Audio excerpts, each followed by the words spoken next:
पार्वती मातेने त्या पुत्राचे नामकरण विनायक असे केले। त्याच्या लीलांनी सारा कैलास मंगलमय झाला। श्री पार्वती मातेचे मातृस्वरूप या विनायकामुळे सुखावून गेले आणि त्याच काळात श्री महादेव कैलासात यायला निघाले। माते, स्वामी कैलासात यायला निघाले आहेत। खरंच? त्यांच्या स्वागताची तयारी करा।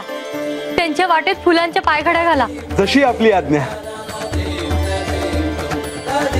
स्वामी म्हणजे कोण? स्वामी म्हणजे श्री महादेव, तुझे पिता। पण मी त्यांना ओळखत नाही, मला केवळ तू ठाऊक आहेस।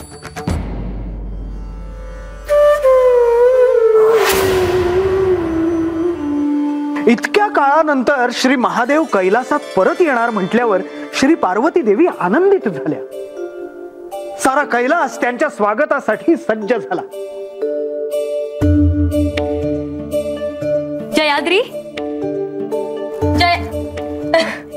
जयाद्री, माझी एक इच्छा आहे। सांगा।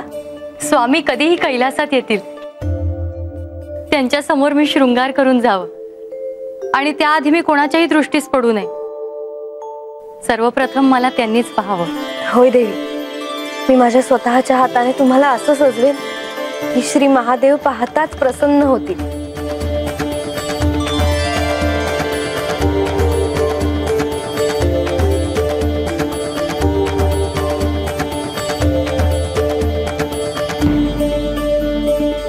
विनायक, माझं एक काम करशील? आज्ञा करावी माते। मी स्नान करण्यासाठी आत जात आहे। मी बाहेर येईपर्यंत कुणालाही आत येऊ द्यायचं नाही। मी असताना कोणी आत येऊ शकत नाही।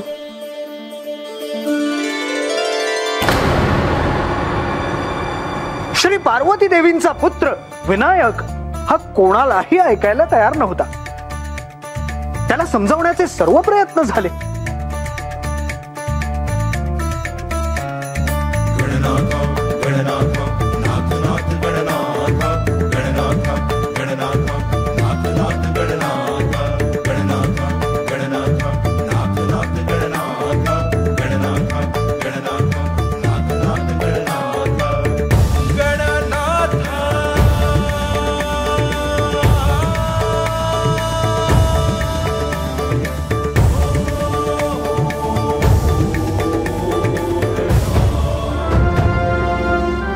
सर्व देव काळजीत पडले, कारण त्यांना असे भय वाटू लागले की जर श्री महादेव त्यांच्या समोर आले आणि श्री विनायकाने त्यांनाही आत जाऊ दिले नाही तर?